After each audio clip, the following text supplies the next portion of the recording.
Hello, everybody. So, my name is Madhvi, and I want to write a book about women and, most importantly, about widows.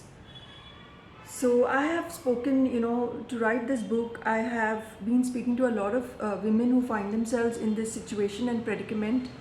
And also, this book will be a lot about second marriages or remarriages of widows. What I was researching and also my own experiences I have poured into this book. It'll take some time for the book to be published, but I thought I'll just start this YouTube series. So today's topic is about widows and remarriage, or widows and or the woes of the rich widows, woes of wealthy widows. So let me begin my story.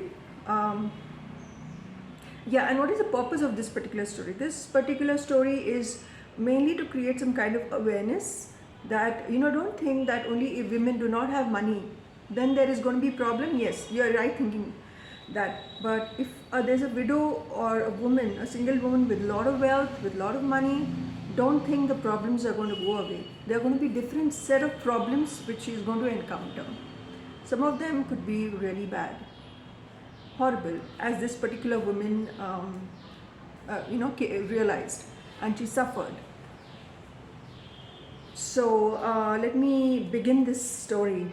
So this woman whom I met, she was widowed at a very young age and had a young child, and she remarried, and she was extremely happy in the new marriage, the second marriage. And then life went on, and she decided somehow, it was okay. It was not a great marriage, but it was going on. And then she told her second husband, who had considerable clout, influence, he was rich, he was powerful, if he could help her claim the land from her first husband, which was in any case, it had been written in the name of that child from her first marriage.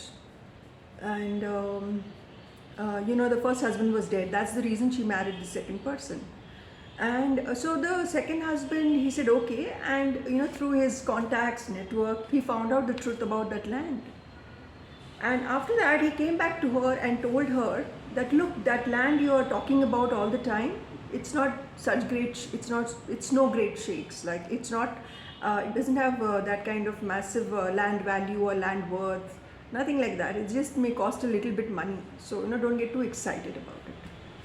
Then when she, for a second time, third time, she kept pestering him because she wanted to take possession of the land. She wanted the land in her son's name and things like that. Then he told that, look, you are being very greedy. You are a very ambitious woman. You are a very greedy woman. And no money is enough for you. Don't be in that category of women. And then he mummed her. Now, in the background, what he's done is he has colluded with her ex-husband, dead husband. That's those side of relatives, he's colluded with them. And also in the picture has come a tantric. A tantric, he would, of course, he tried to kill her through the tantric, and also surprisingly the child, which he so loved, till he came to know that the child, has a fortune to himself. Once he got to know that there's this huge land and high value, and if it's sold for commercial reasons, then it can, it be worth so much more. So he brought a tantric into the picture to kill the wife and child. I don't completely, I'll not belittle the power of a tantric, because the woman said that she did suffer. She did suffer quite a lot. But then he was not, but then, once she came to know about it, then she upped her spiritual progress. And the tantric couldn't kill her. After that, what the second husband did is, he started telling about this lady's whereabouts, her location, wherever she went, she was being tracked. And he would inform her for her first in-laws, the in-laws from her first ex-dead husband, those people. So whenever she would go to the village to get her property, take possession, or to get the documents in her child's name and her name, he would have already informed. And then they would, kind of harass her there. They would like stalk her, they would trouble her, they would threaten her, and all kinds of threats were issued against her. They also threatened to finish her if she dared to walk into her property or her land and everything. But this poor lady at that point in time didn't know like why so many things were going wrong with her, and how did these people in the village know exactly the time she was there and everything.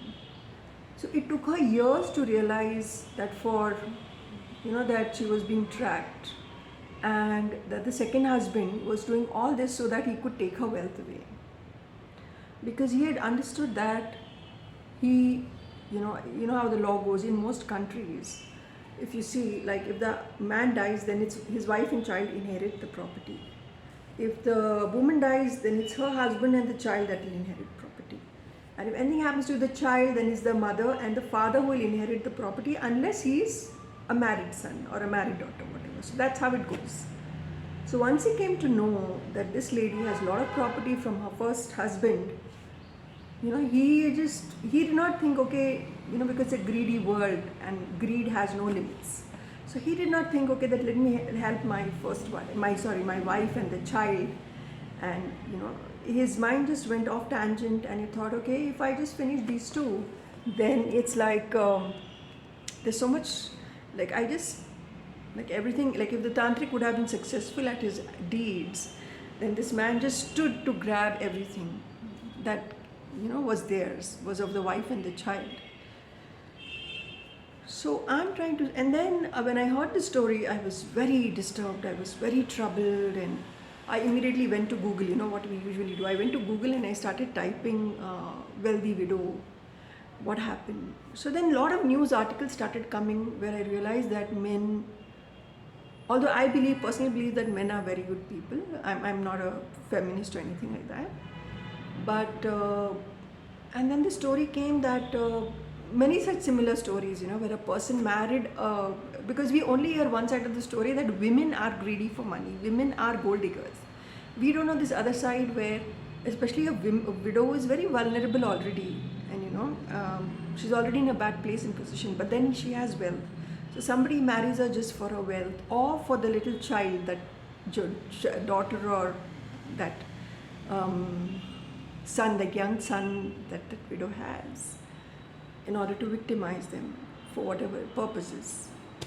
So, and this lady, when I spoke to her, she had come to know everything about what her husband was doing in the background. And just imagine, at one end he would talk to her freely and nicely and sweetly, and at the same time he would call up the tantric and give him, spend lakhs of rupees and trying to get her dead. Of course, it's a secondary thing. Whether it works, it does not work, tantric things, that's a secondary thing. Let's not get into that. That's not my topic here. But the primary concern is what was going on in his mind. So I would like to tell women who have wealth, that any kind of wealth, property, real estate, land, you have to be, what they tell in Crime Patrol serial, Saudhan rahe, satark rahe. It's a great thing to remarry. It's a great thing to remarry, but you'll have to do your background work, your homework, your research, and always be the empowered woman before you go through suffering. For example, like this widow whom I'm talking about, later on she decided to, get the possession of a land and a property documents all by herself. So she was wrong in the way that she even waited so many years thinking that her first husband will help her. In fact, when she did take his help, it went the other way. So I would like to tell women that take your be powerful in yourself, take responsibility for yourself. Now connect with more positive people, and once again, Saudhan rahe, satark rahe. The entire purpose of this video is not to scare anybody, or not to say that all human beings are bad. No, that's not what I'm saying. What I'm saying is that you're a widow, and I feel for them because I have been in that position myself. So all I have to say is that do your necessary background work. Don't just fall for anybody who starts professing love to you. Be careful, be alert. be aware, and then take decision, and then remarry. And also see if you really need to marry on an urgent priority basis. If you can wait for a few years till your children grow up and they reach an age where they cannot be victimized, well, then that would be a better way of looking at these things. But in any case, there's always this thing that if you are empowered in yourself, if you take responsibility for everything, then yes, then there are lesser problems to face because you've done the work that needs to be done. So that is the purpose of this video is only to benefit people who are not aware of things and who find themselves in this very precarious condition of widowhood. Thank you, and I'll keep coming with more stories.